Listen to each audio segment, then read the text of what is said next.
the modern history of South Korea, few figures are as controversial and polarizing as Chun Doo-hwan, the former military general who seized power through a coup and ruled the country with an iron fist throughout the 1980s. But the arc of history is long, and in a dramatic reversal of fortune, Chun was eventually brought to justice.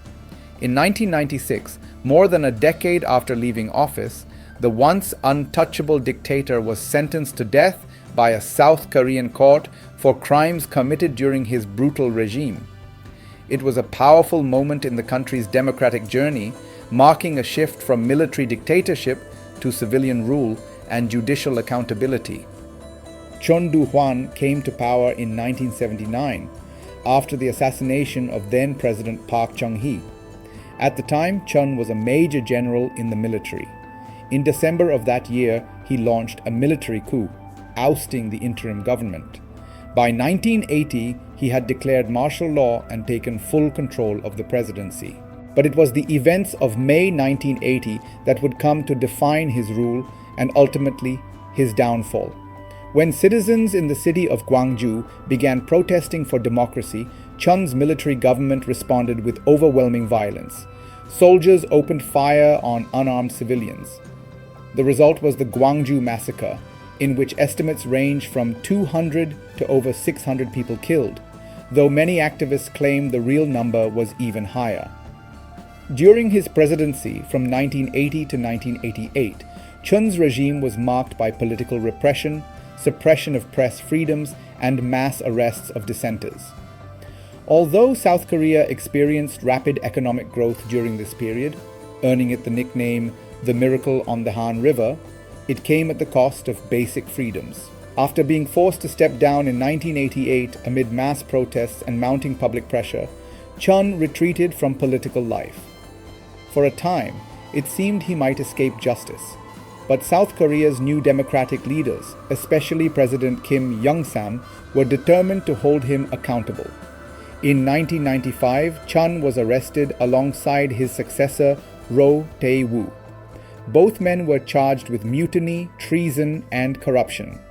The charges of mutiny and treason related directly to their roles in the 1979 coup and the brutal suppression of the Gwangju uprising. On August 26, 1996, the Seoul District Court sentenced Chun Doo-hwan to death.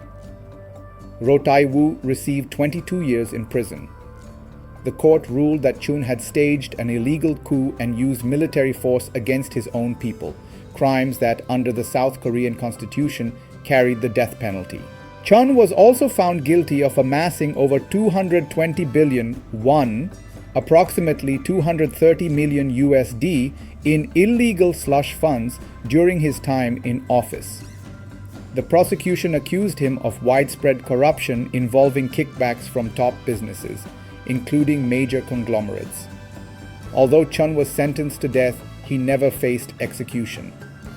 In December 1997, then President Kim Dae-jung, himself once sentenced to death by Chun's regime, issued a presidential pardon for both Chun and Roh in the spirit of national reconciliation. Chun's sentence had earlier been reduced to life imprisonment by an appeals court in 1997, and he was released shortly after the pardon. The decision to pardon Chun was deeply controversial, but was seen by some as a necessary step to heal national wounds as South Korea prepared to transition into a more mature democracy. The sentencing of Chun Doo-hwan was more than just a legal verdict. It was a defining moment for South Korea's democracy. It sent a clear message. No one, not even a former president or dictator, is above the law. While Chun lived out his final years in relative seclusion until his death in 2021, the memory of his trial remains a powerful symbol of justice catching up with tyranny. South Korea's journey from dictatorship to democracy wasn't easy, but moments like this remind us how far the nation has come